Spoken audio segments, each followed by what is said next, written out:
Welcome back to Mustard Seeds and the second installment of Basic Beliefs Boot Camp. Last time I talked about the Trinity and some of the attributes of God and how Jesus is part of the Trinity and that he's God. And today we're going to be talking more about who Jesus is. First of all, notice that I didn't say who Jesus was, because he is still and will always be very much alive. Because not only was he resurrected, but remember, he is God. He's eternal. And Jesus is God, 100% God, totally God, completely God.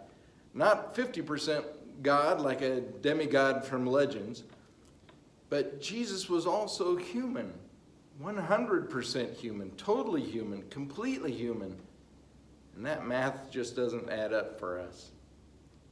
Jesus was born to a virgin named Mary. She had been impregnated, with her permission, by the Holy Spirit. He was born in the humblest of settings, quite probably a barn. Today we try to insult someone by asking them if they were born in a barn.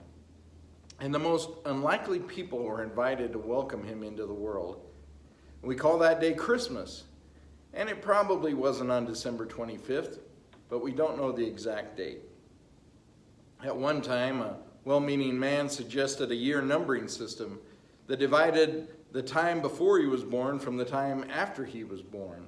BC was before, AD or ACE for the politically correct was after. Unfortunately, the information that he was working from was a little bit off in one area, and it turns out Jesus was probably born a little bit on the BC side of our calendar. He lived an apparently normal life until he was about 30 years old, when he began to be a public figure, a real, historical, verifiable person in history. Actually, his body was 30 years old, because as part of the Godhead, Jesus is eternal and was present even at the creation and was an active part in the creation of the universe. And he lived a perfect life. He never sinned. And he showed us how to live, not just through his verbal teaching, but by living as a human was meant to live in this world. He performed signs, wonders, what we call miracles, raised the dead, cured every kind of disease, gave sight to the blind, hearing to the deaf, had people who had been crippled since birth get up and walked, and he loved people wherever he went. And we're tempted to think, well, sure, he's God. Nobody else can do that. Nobody can live perfectly. Nobody can do miracles. And yet his disciples showed us that they learned a way to live and even how to hear God's direction to perform miracles through the time that they spent with him. You see, though Jesus is God, the Bible tells us that he emptied himself, laid aside the privileges, and became a servant. There's a lot of disagreement about what exactly he laid aside. We do know that he laid aside the ability to be omnipresent because he was now human. He could only be in one place at one time. Some say that he laid it all aside, no superhuman powers of any kind. And I think there may be some merit to that. If he never sinned because he was God, then we have no chance at it either. But he was tempted in all the same ways that we were. He knew temptation, and yet he never sinned. And if he was a miracle agent because he was God, then how did the disciples become a part of miracles? It seems that the point was that he showed us how God wanted to relate to a human. Jesus said that he never did anything or said anything unless the Father told him to.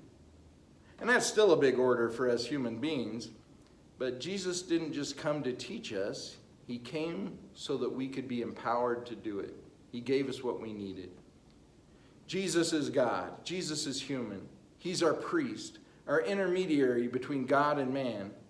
And he became the sacrifice so that God and man could overcome the separation that sin caused. He was killed on the day that we call Good Friday, but he was raised on Easter, Resurrection Sunday, which is why most of Christendom has worshiped on Sundays for centuries instead of on Saturdays like the Jews. And 40 days later, he ascended into heaven while people were standing by watching. And all that made it possible for the Holy Spirit to come live within us so that we might have a chance to live like Jesus or be little Christians. I'll talk more about the mechanics of how that works in a later episode. Sorry this one was a little longer, but Jesus is a big deal, y'all. We need him in our lives. Not just affiliated with our lives, but a rock-solid foundation of our lives. Next time, I'll talk about the Holy Spirit. Until next time, on Mustard Seeds.